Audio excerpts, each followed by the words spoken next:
বন্ধুরা, ভারতীয় wicket keeper হিসেবে সব থেকে বেশি টেস্টে সেঞ্চুরি ধোনির রেকর্ড ছিলেন 5। 632 দিন পর টেস্টে ফিরে 17 রান হিসাবে ধোনিকে চ্যালেঞ্জ। চিপকে বাংলাদেশের বিরুদ্ধে বিরাট রেকর্ড হিসাব পান্তের, রূপকথা নয় জীবন যুদ্ধের কাহিনী আবার বুঝিয়ে দিলেন পান্ত। বন্ধুরা, আপনারা যদি দেখতে চান তাহলে ভিডিওটি লাস্ট অবধি দেখতে হবে, চ্যানেলকে সাবস্ক্রাইব করতে পারবেন, লাইক দিতে হবে এবং নোটিফিকেশন বেল আইকন দাবাতে হবে। বন্ধুরা, 632 দিন পর টেস্ট ক্রিকেটে ফিরেছে টিম ইন্ডিয়ার তরুণ wicket keeper batter Rishabh Pant. চিপকে টেস্টে প্রথম ইনিংসে বাংলাদেশের বিরুদ্ধে 39 রান করেছিলেন, এবার দ্বিতীয় ইনিংসে হাঁকালেন চোখ ধাঁধানো সেঞ্চুরি। বন্ধুরা, ঋষভ পান্ত প্রথম ইনিংসে চেন্নাই টেস্টে বাংলাদেশের বিরুদ্ধে ব্যক্তিগত 39 রানে আউট হয়ে যান, তবে দ্বিতীয় ইনিংসে বিধ্বংসী মেজাজে সেঞ্চুরি করেন তিনি। পান্ত সেই সঙ্গে ছুঁয়ে ফেলেন মহেন্দ্র সিং ধোনির দুর্দান্ত একটি ব্যক্তিগত রেকর্ড। বন্ধুরা, ঋষভ পান্ত চেন্নাই টেস্টে দ্বিতীয় ইনিংসে 4টি 4 ও 2টি ছক্কার সাহায্যে 88 বলে ব্যক্তিগত হাফ সেঞ্চুরি পূরণ করেন। তিনি 11টি 4 ও 4টি ছক্কার সাহায্যে 124 বলে ব্যক্তিগত 100 রানের গণ্ডি টপকে যান। শেষ ম্যাচ 13টি 4 ও 4টি ছক্কার সাহায্যে 128 বলে 109 রান করে মাঠ ছাড়েন পান্ত।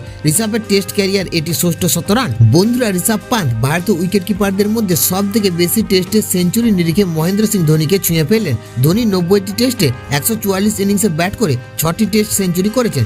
পান্ত 34টি টেস্টে 58টি ইনিংসে ব্যাট করে 6টি 100 রান করেছেন। বন্ধুরা, ভারতীয় উইকেট কিপারদের মধ্যে সব থেকে বেশি টেস্টে সেঞ্চুরি নিরিখে তালিকায় 3 নম্বরে রয়েছেন ঋদ্ধিমান শাহ। তিনি 40টি টেস্টে 56টি ইনিংসে ব্যাট করে 3টি সেঞ্চুরি করেছেন।